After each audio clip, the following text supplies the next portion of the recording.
어렸을 때 자랑스러울 때가 있었습니다. 어, 고등학교 다닐 때가 좀 제 인생에 자랑스러울 때였다고 생각합니다. 왜 자랑스러웠냐, 무엇이 자랑스러웠냐면, 교복 입고 다니는 것이 참 자랑스러웠습니다. 저희 고등학교 교복을 입고 다니면 가슴에 명찰이 있는데 고등학교마다 명찰이 다 다르잖아요. 저희 학교 마크가 새겨진 그 이름표가 왼쪽에 있는지 오른쪽이 아직 기억은 안 나지만 얼마나 자랑스러운지 어디 가면 꼭 그 교복 입고 뭐 그때 옷도 맞지 않았지만 교복 입고 다녔던 때가 생각이 납니다. 그래서 같이 공부하다 보면 한 1, 2년 더 나이 먹은 친구들도 있었는데요. 비밀로 했다가 나중에 알고 보면 이제 죄송합니다. 저희 고등학교 들어오려고 재수하고 한 번 더 보고 뭐 이랬다가 들어온 친구들을 바란다가 나중에 연유를 밝혀진 그런 것도 있고 어쨌든 어린 시절에 내세울 거 없잖아요. 근데 학교 교복을 입으면 저희 집에서 저희 고등학교까지 한참을 걸어가야 되는데 저희 동네가 여고가 있었습니다. 여고가 있었는데 여자들이 너무 여학생들이 등교 시간에 되면 막 엄청나게 옵니다. 남학생은 별로 없습니다. 고개는 숙이고 가는데 창피해서요. 그래도 가슴에 명찰은 자랑스러웠던 기억이 어릴 적 기억이 납니다. 이렇게 사람은 살아가면서 자랑스러울 때가 있습니다. 그리고 무엇이 자랑스러운가 하는 것은 각자마다 또 시대마다 또 위치마다 다 달라진다고 생각합니다. 지금 생각해보니까 참 너무 무섭다는 생각이 들어요. 그때는 뭐가 그렇게 지금은 참 별것도 아닌데 그때는 그렇게 자랑스러웠는데 시간이 지나면 다 의미가 달라지는 것 같습니다. 그래서 살아가면서 자랑거리가 이제 좀 달라지잖아요. 오늘 바울이 나는 복음이 부끄럽지 않다 이랬습니다. 자랑스럽다는 말이죠. 자랑스럽다는 말이죠. 자랑스러웠습니다. 부끄러울 때가 있긴 있었어요. 언제냐면 엄마하고 시장에 가는데요. 그때는 시장에 먹을 것도 참 많고 풍성했던 것 같아요. 추억이라고 하는 게 사실 지금 생각하면 별것 아닌데 그때는 좀 달랐지요. 의미가 그렇지 않습니까? 달이라고 하는 것이 똑같잖아요. 달은 똑같습니다. 100년 전의 달이나 2000년의 달이나 지금의 달이나 똑같은데 고향에서 보는 달은 또 다르잖아요. 그렇죠? 고향에서 보는 달은 달라요. 똑같은데 참 인생이 살아가는 그 위치마다 자리마다 의미가 달라진다고 생각합니다. 어쨌든 바울이 자랑스럽다 이렇게 하고 부끄럽지 않다, 복음이 부끄럽지 않다 합니다. 우리 어머니가 이제 저와 함께 가고자 하는 건 아닌데 제가 시장 갈 때 따라다녔습니다. 혹시나 뭐라도 좀 사주지 않을까 이런 마음이 갑니다. 근데 가고 싶지는 않아요. 엄마하고 시장에. 근데 가야 돼요. 왜냐하면 가고 싶지 않은 이유가 있고요. 가야 되는 이유는 조그마한 간식이라도 좀 사줬으면 하는 마음으로 갑니다. 근데 어린 마음에 그때 왜 엄마가 참 부끄러워서 같이 있는 게 부끄러웠어요. 그 말해서 죄송합니다. 왜 부끄러웠냐면 제가 보기에 어린 나이에 보면은 그 주인집 아저씨가 많이 깎아주는데 우리 엄마는 더 깎는 거예요. 그건 저는 너무 그게 싫은 거예요. 그만큼 깎아줬으면 됐지. 왜 이렇게 깎을까? 그래서 깎아주세요. 안 됩니다. 깎아주세요. 안 됩니다. 이러니까 이 깎는 게 너무 싫은 거예요, 이제. 그리고 창피한 거예요. 근데 지금 생각하면 다 이해하죠. 없는 살림에 자식 가르치고 쪼개 쓰려고 하니까 1,000원짜리 500원으로도 깎고 그러잖아요. 근데 그러한 것들이 알게 모르게 이제 저한테 이렇게 많이 작용을 했습니다. 그래서 저는 어디 가서 깎는 거 별로 안 좋아합니다. 그런 기억들이 있어가지고 될 수 있으면 특별한 거 아니면 바가지 쓰지 않았다면 바가지 쓰면 안 사면 되는 거고 그러면 되잖아요. 그런 형성이 좀 됐던 것 같습니다. 또 싫은 게 있었어요. 뭐가 하냐면은 옛날에는 이 전기가 없었잖아요. 그래서 집 가면 캄캄한 게 싫었습니다. 아무튼 불 켜면 혼납니다. 얼마나 혼나는지 모릅니다. 밥 먹을 때 불 켜고 또 아주 어두울 때 불 켜고 나머지는 빨리 불을 꺼야 됩니다.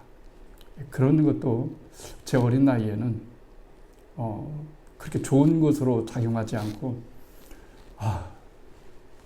좀 다르게 작용해서 저는 어두운 것보다 환한 것이 참 좋습니다. 돈을 들더라도 환하게 살자 이런 겁니다. 이런저런 것들이 저를 만들었겠죠. 만들었는데 그렇게 잘 만들어지지는 못했을 텐데 하나님께서 저를 사용하셨죠. 바꿔놓고 한번 생각해 봤어요. 하나님이 나를 사용하시는 것이 부끄러울까? 안 부끄러울까? 이런 생각 해봤습니다. 그렇잖아요. 거꾸로 생각하는 거죠. 하나님이 저를 34년 동안 쓰셨는데 자랑스러웠을까? 창피하셨을까? 이런 생각도 답은 얻을 수 있는 건 아닙니다. 생각을 해보았습니다. 나는 복음을 부끄러워하지 않는다. 이렇게 말을 했습니다. 복음을 부끄러워하지 않는다. 자랑스럽다. 이런 겁니다. 아까 옛 얘기를 했는데요. 그냥 이제 부담 없이 이제 같이 이제 이야기를 좀 하고 싶어서 하는 건데요. 제가 20살에 예수님을 믿었잖아요. 그러고 난 다음에 친구가 바뀌어졌어요. 생활이 바뀌어지고 무대가 바뀌어졌어요. 그러다 보니까 고등학교 친구들이 다 끊어졌어요. 연락도 제가 않지만 연락 그런 거였습니다. 한 30년 열심히 달려왔어요. 바빠서 그리고 또 세상 친구 만나는 의미가 없어서 만나봤자 그들에게 괜히 목사라는 직업이 부담될까봐 이유가 되고 그랬습니다. 그런데 요즘은 좀 많이 사람이 나이가 들고 이제 유치가 달라지니까 생각도 달라지더라고요. 그런 게 아니었구나. 그래도 오직 목회만 바라보고 교회 그 바운더리 안에서만 살았던 것이 꼭 잘한 것은 아니었구나. 이런 생각이 많이 듭니다. 왜냐하면 내가 목사가 됐다는 것과 옛 친구를 잃는다고 하는 것은 별거인데 지금 생각해 보면은 좋은 관계를 가졌다고 한다면 내가 그 친구를 전도할 수도 있었을 텐데 너희는 세상의 빛이라고 했는데 끼리끼리 목사는 목사들끼리 보이고 안 믿는 친구들은 안 믿는 친구끼리 모이고, 이게 과연 잘 됐던가? 뭐 이런 생각 들은 거예요. 우리가 동창회 모임을 TV나 영화에서 보잖아요. 그러면 다양한 사람이 존재하잖아요. 부자, 사업 잘 나가는 친구, 똑똑한 친구, 좋은 대학 간 친구, 또 그냥 일하는 친구, 거기에는 또 색다르게 뭐 성직자의 길을 가는 친구, 뭐 이런 정도 하나는 들어가 있고, 뭐 이런 얘기가 되잖아요. 지금 생각해 보니까 그 부분이 제가 부족했구나 하는 생각이 참 많이 듭니다. 복음이 자랑스럽다면, 하나님의 구원하시는 능력이라면, 그 복음의 현장에 내가 있어야 되는데 그러지 못했다고 하는 것이 잘한 것은 아니었구나, 이런 생각이 듭니다. 그래서 예전에도 한번 말씀드렸듯이 제게 시간이 이제 좀 주어지니까 친구 모임에도 한번 찾아가서 그들의 이야기도 듣고, 여러 가지 이야기를 들으면서 인생 사는 것이 다 어렵잖아요. 사는 것이 그게 그거고 그렇잖아요. 결국은 뭐 인생에 뭐 남는 것이 있어요. 뭐 남는 게 없죠. 그때 그들이 뭔가 종교적인 질문, 삶의 궁극적 의미가 무엇인가라고 하는 질문, 공허함, 누군가에게 말하고 싶은데 말할 수 없는 그 대상을 찾을 수 있는 그 대상이 되어준다면, 그것을 통해서 하나님의 복음의 능력이 나오지 않을까, 이렇게 생각하면서 생각이 조금씩 바뀐다는 것이 나쁜 것만은 아니구나. 고정적 내 가치관이 다는 아니고 가치관이 좀 더 넓게 스펙트럼이 확장돼야 되겠구나 하는 겁니다. 그런 면에서 저는 바울을 좋아합니다. 왜 바울을 좋아하냐면 그는 이방인 선교를 했기 때문에 그렇습니다. 이때 당시에 이방인 선교를 한다는 것은 굉장한 모험입니다.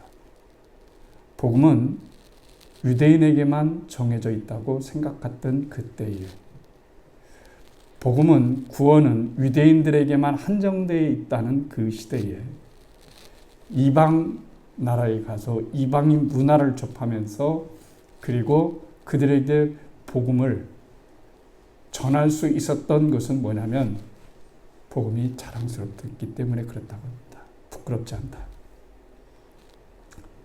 부끄럽지 않다는 말은 자랑스럽다는 말이요, 자랑스럽다는 말은 부끄럽지 않다 하는 말입니다. 그러니까 이때 당시에 바울이 깊은 지식을 갖고 있고 대단한 지혜를 갖고 있었는데 전하는 복음이 이성적으로 합리화가 되지 않아요. 설명이 되지 않아요.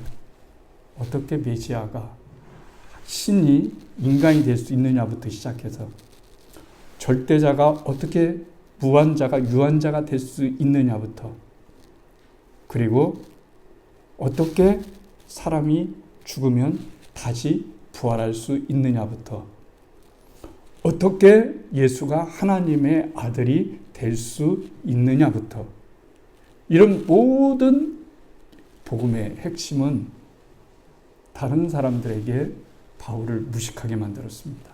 그러니까 총독도 아이고 바울아, 네가 미쳤구나. 네가 미쳤구나. 미치지 않으면 너무 많은 학문이 너를 미치게 했구나. 이렇게 한 거죠.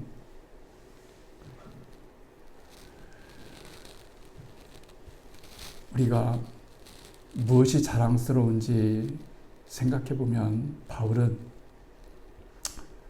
몇 가지가 자랑스럽다고 생각했습니다. 첫째는 자기의 부끄러운 과거가 자랑스럽다고 생각했습니다. 부끄러운 과거, 역설적이죠. 부끄러운데 왜 자랑스러울까요? 저는 이제 나이 되면 이해가 좀 됩니다. 피부로. 복음의 진리가.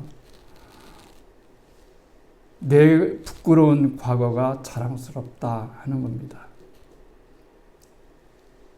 역설적으로. 그러니까 무엇이 부끄러운 과거였느냐?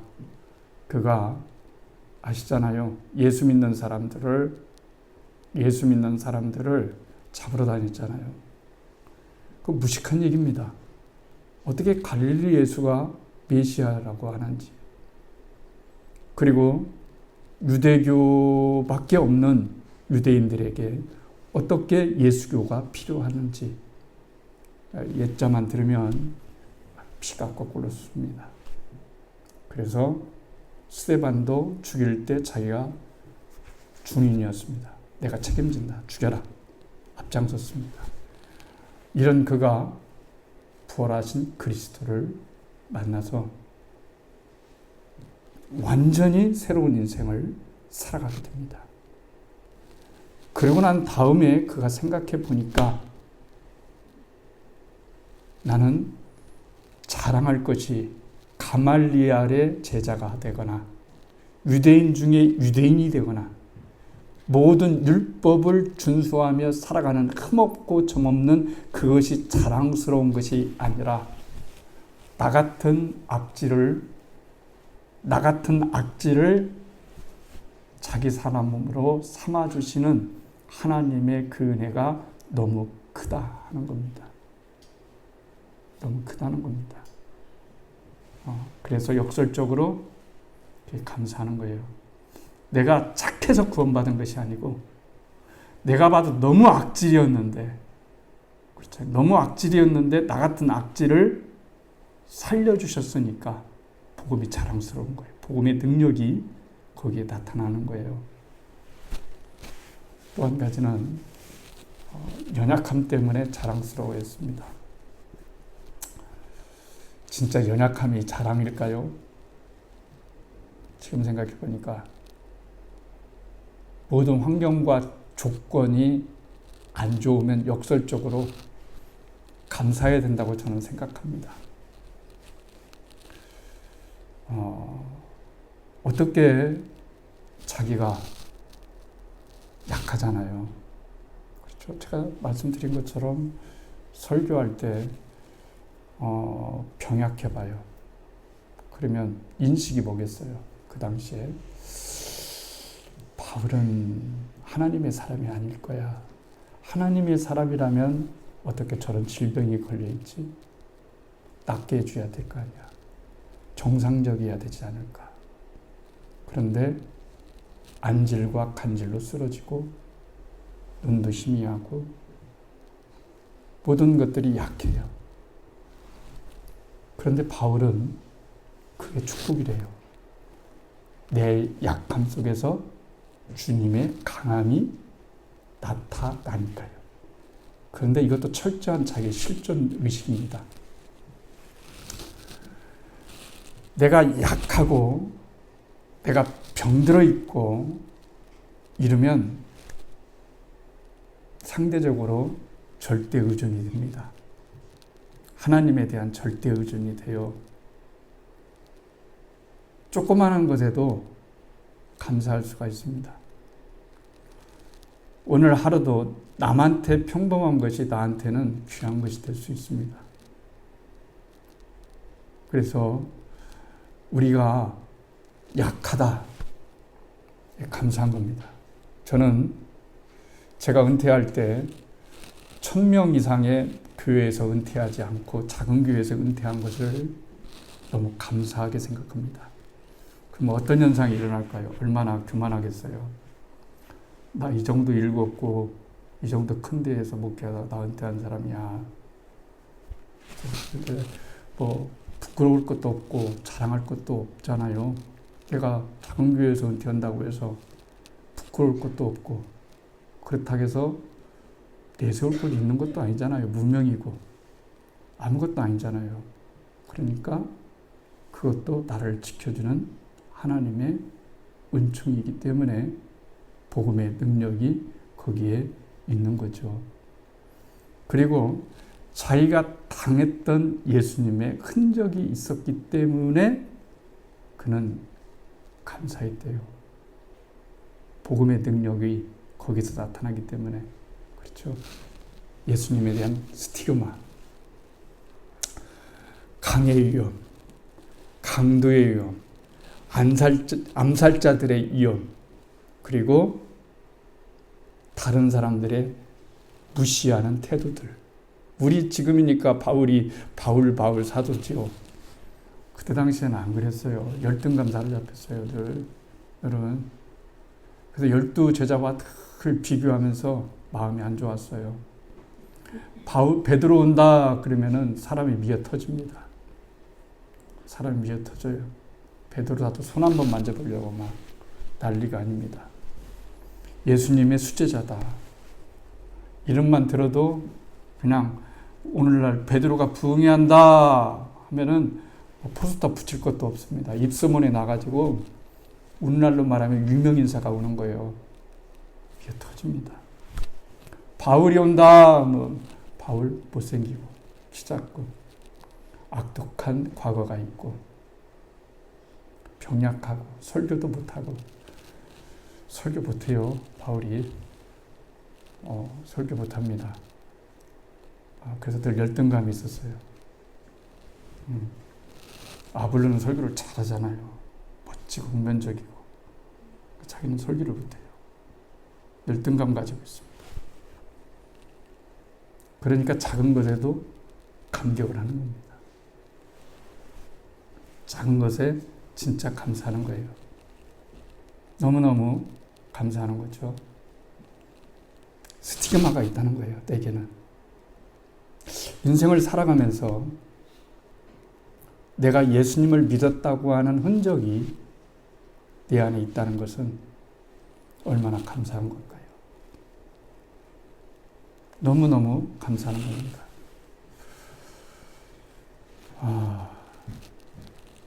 이사하고 빈집에 몇 번 점검차도 올라가 보고 또 왔어요. 한 20수년 살았던 사택이라 참 정이 많이 들었죠. 부엌을 쳐다보고 화장실을 쳐다보고 애들 방을 쳐다보고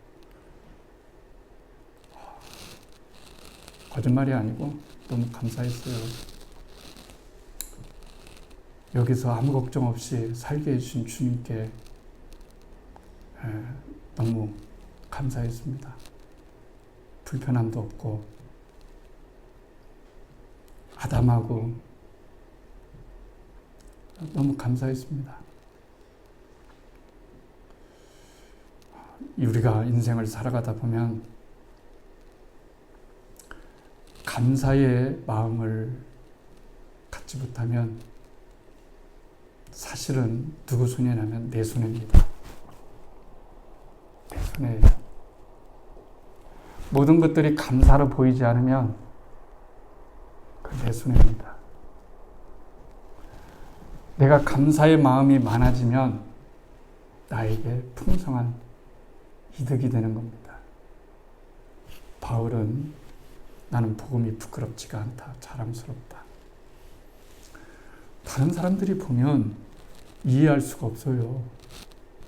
아니 네가 그 학문 가지고 그 능력 가지고 그 학벌 가지고 그 가문 가지고 네가 세상에 나갔다면 넌 떵떵거리며 살고 위대한 인물이 됐을 텐데 맨날 예수 일을 위해서 산다고 굶주리고 헐벗고 매맞고 모함당하고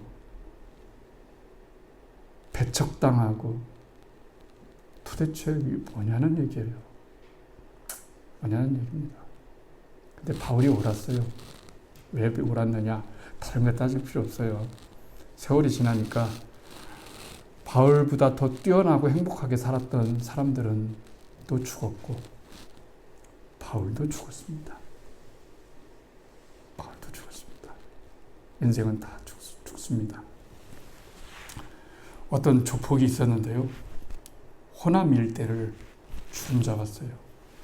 호남 일대, 전라도 일대를 주름 잡았어요. 젊어서 이름 석자만 들으면 다 벌벌 떱니다. 자기가 왕입니다. 돈도 많이 들어오고 부하도 많이 있고, 그러니까 자기 본처하고는 살지 않습니다. 여기 가면 이 사람이 부인이고 저기 가면 저 사람이 부인인데, 본처에서 아들이 하나 태어났는데 고등학교 때 그 어머니가 암으로 죽었습니다. 아버지가 장례식장도 오지 않았습니다. 이 마음속에 분노를 가지고 삽니다. 아버지라는 그 인간 죽이고 싶다. 죽이고 싶다. 평생 아버지에게 분노하면서 살았어요. 그런데 어느 날 이 아들이 아버지 밑에서 일했던 사람한테, 이제 세월이 지나서 늙었죠. 세월이 이제 바뀌어졌습니다. 시대가. 조폭으로는 살 수 없는 시대가 되었어요. 아버지가 병원에 입원했다고 연락을 받습니다. 그까짓 거 아버지 죽든 말든 나하고 무슨 상관이냐. 무시를 했죠. 당연히. 그리고 어떻게 하다가 고향에 내려가서 아버지 누워있는 걸 봤습니다. 보자마자 불쌍하게 보이는 것보다 분노가 일입니다. 저 인간 빨리 죽지. 죽으려면 그냥 죽지 왜 나를 불러. 이러는 거예요. 그러다가 아버지가 갑자기 죽게 됩니다. 암으로. 아들에게는 이야기니까요. 죽게 됩니다. 그런데 마지막 장면이 중요해요. 뭐냐면 아버지가 아들한테 이런 말을 하고 죽습니다.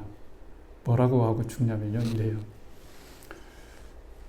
너 원수 갚으려면 이렇게 살면 안 돼.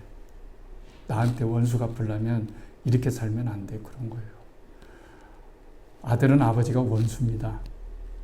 아버지를 죽도록 믿습니다. 그리고 내 인생 망가뜨리고 싶어요. 망가뜨리는 걸로 복수하고 싶어요. 그래서 아버지 마음에 막 절망을 주고 싶어요. 그냥 그렇게 사는 거예요. 절망을 그렇게 사는 겁니다. 근데 아버지가 딱 한마디 하고 죽어요. 너 나한테 원수 갚으려면 행복하게 살아. 원수 갚은 일은 잘 사는 거예요. 너같이 사는 놈이 아니요. 거기에 많이 함축적인 의미가 들어있겠죠. 있겠죠. 그렇습니다. 그러면서 그 한마디하고 한마디가 더 기억이 남는데요. 뭐냐면 내가 인생을 조폭으로 살아보니까, 헐 것 다 하고 살아보니까 딱 한 가지 결론을 얻었다고 얘기해요. 그 얘기 하려고 하는 거예요. 제가. 뭐냐면 인생 잘못 살았어. 인생 잘못 살았어. 결론은 인생 잘못 살았다. 그때는 몰라요. 잘 사는 줄 알았어요. 주먹 하나로 다 얻을 수 있으니까 잘 사는 줄. 자기 마음대로 하니까. 내 마음대로 하면 잘 사는 겁니까? 내 마음대로 되면 잘 사는 걸까요? 그런 건 아니잖아요. 근데 이 조폭은 자기 마음대로 살았어요. 하고 싶은 거, 이 세상에서 할 수 있는 모든 것들은 다 하고 살았어요. 하나에서 10까지 다, 인간이 저지를 수 있는 모든 것은 다 하고 살았어요. 그러면 죽을 때 그래야 되잖아요. 나는 너희들이 못한 거 다 보고 살았어. 여한이 없어. 이래야 되잖아요. 근데 거꾸로 되는 거, 여한이 너무 많은 거예요. 잘못 살았어. 죽을 때 거짓말 하겠어요. 잘못 살았어. 여러분, 우리가 잘 사는 것은 잘 먹고 잘 살다가 잘 천국에 이게 말처럼 되는 게 아닙니다. 그렇게 되는 게 아닙니다. 우리가 정말로 잘 사는 것은 뭐냐면, 아까 말씀드린 것처럼 하나님의 복음의 능력 안에서 사는 겁니다. 그러면 복음의 능력이라는 게 도대체 뭘까요? 복음은 우리를 구원하시는 하나님의 능력이다 그랬어요. 그러면 성경을 읽어주면은 그냥 막 벌떡벌떡 삽니까? 그게 아니잖아요. 하나님의 복음, 하나님의 능력이라는 말은 내가 예수를 믿으면 예수의 말씀이, 예수의 그 생명이 내 안에 들어와서 내가 다른 인생을 살아낼 수 있는 그 힘과 그 은혜와 능력이 내 안에서 나타나는 거예요. 사랑할 수 없는 사람을 사랑하게 되는 거예요. 용서할 수 없는 사람을 용서하게 되는 거예요. 관용할 수 없는 사람을 관용하게 되는 거예요. 이게 복음의 능력입니다. 복음의 능력입니다. 복음이라고 하면은 목사님이 와가지고 회개하시오. 당신 회개해야 삽니다. 복음의 일부지 전부가 아니에요. 주님 우리를 회개시키러 온 것이 아니고 구원시키러 오신 분이에요. 구원시키러 오신 거예요. 여러분, 의사가 수술한다고 배를 다 열어놨어요. 그럼 어떻게 해야 돼요? 빨리 고치고 난 다음에는 어떻게 해야 되죠? 닫아야 되잖아요. 잘 마무리해야 됩니다. 그러니까 우리가 인생을 살아가면서 중요한 것은 뭐냐면 복음의 중심성을 알아야 된다 하는 거예요. 어떤 사람은 여러분 회개했다고 해서 그 사람이 완벽해집니까? 내일 가보세요. 또 그 자리지. 모레 가보세요. 또 그 자리지. 맨날 그 사람은 회개하라고 하고 사람들은 듣고 눈물을 흘리면서 회개한 줄 착각합니다. 물론 그 사람도 회개가 되는 거죠. 이게 복음의 전부가 아니에요. 복음의 전부는 뭐냐면 내 안에 예수님이 사는 거예요. 예수 그리스도와 십자가가 내 안에 들어있어야 그게 진정한 복음인 거예요. 그게 진정한 복음인 겁니다. 여러분,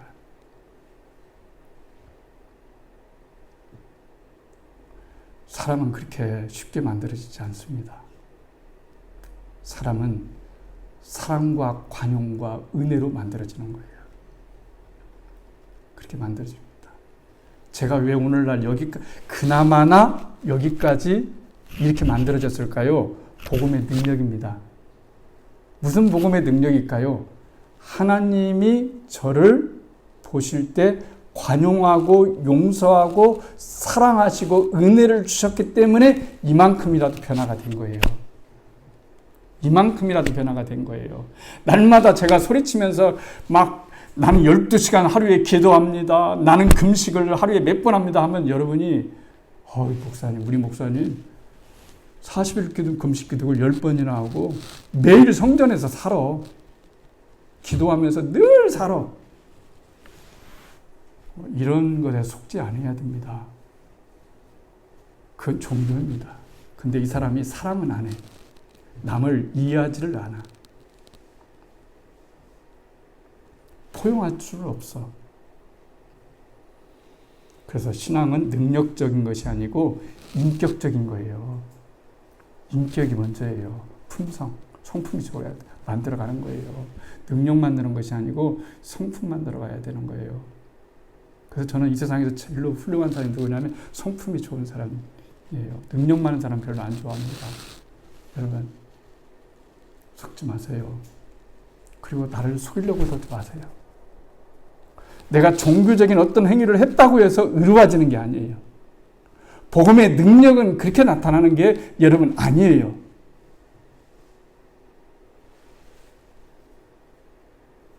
요즘 유튜브를 보면은 얼마나 한심한 유튜브들이 많은지 몰라요. 이건 가짜야. 그래도 열광돼. 가짜라고 얘기하는 사람이 가짜야. 이건 진짜 가짜예요. 정말 무서운 시대에 살고 있습니다. 그냥 조용히 살면 돼요. 내 옆에 있는 사람 섬기고, 내 옆에 있는 사람이 예수님이다 생각하고, 내 옆에 있는 사람이 하나님이 나에게 맡겨준 사람이다 이렇게 생각하고 그렇게 살면 돼요. 복음의 능력이 거기서 나타나야 되는 겁니다. 복음의 능력은 나로부터 나타나야 돼요. 내가 복음의 능력이 없는데 그렇잖아요. 저는 그런 사람도 많이 봤어요. 유명한 복무사 중에 막 회개시키고 막 그러는데요. 그거 나면 끝나면 너무 허하다. 허해서 육체의 욕망을 채워야 된다. 이런 가짜들도 옛날에 엄청 많았어요. 지금은 없을까요? 저도 가짜라고 말을 못하겠지만, 감히 진짜라고 말을 못하겠지만, 적어도 상식이 아닌 것은 아닌 거잖아요. 상식이 아닌 것은 아니잖아요. 그러니까 복음의 능력으로 살기 위해서는 먼 것을 찾지 말고 가까운 것을 찾아요. 그리고 내 옆에 있는 사람을 하나님이 보내준 사람이다. 이렇게 생각하세요. 제가 한 사람 선교회라고 왜 이름을 지은 줄 아세요? 딱 한 사람만 구원하면 되니까. 나라와 민족을 위해서, 저 열방을 위해서 힘을 갖고 내 입을 크게 벌리고 하나님이 너희의 생산력을 만으로 적어도 그 희망을 수십만으로 해야 적어도 10,000명은 이룰 수 있다고 하는 이런 허황된 세상의 가치관이 더 이상 한국교회를 망치게 하면 안 되잖아요. 망치게 하면 안 되잖아요. 오늘 말이 좀 길어져서 죄송합니다. 저는 여러분이 복음의 능력을 스스로 경험하며 살아가기를 원합니다. 그리고 그 복음의 능력이 여러분을, 눈을, 마음을 먼저 새롭게 했으면 좋겠어요. 옆에 있는 사람을 존경의 눈으로 보세요. 그 외에 다른 거 없습니다. 내가 부족한데, 내가 얼마나 부족한데, 내가 얼마나 악한데, 제가 34년 동안 얻고 가는 건 그겁니다. 제가 너무 악하구나. 제가 참 나쁜 놈이구나. 내가 은혜 받을 수 없는 존재이구나. 내가 너무나 가짜였구나. 이거 확인하고 하니까 남은 인생이라도 진짜로 살아야 되겠다. 진짜 사랑을 하고, 진짜 기도하고, 진짜 얘기하면서 살아야 되겠구나. 이런 복음의 능력이 우리로부터 적용되어지면 우리 교회가 10명이든 100명이든 1000명이든 본질을 찾아야 되지 않겠습니까? 행복했으면 좋겠어요. 우리 교회가 행복했으면 좋겠습니다. 예수님 믿고 서로 존중하세요. 장로님을 존경하고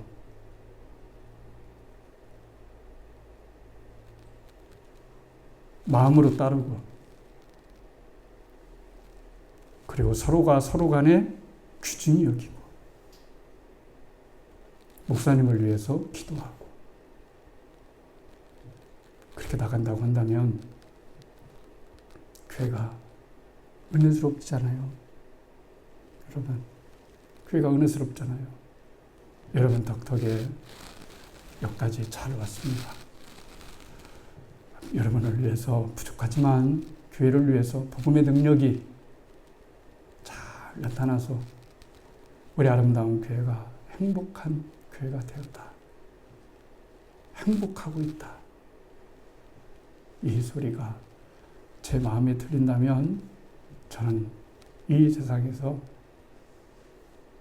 가장 하나님 앞에 행복하고 감사한 사람이 될 겁니다. 여러분에게 그 은혜가 있기를 축복합니다.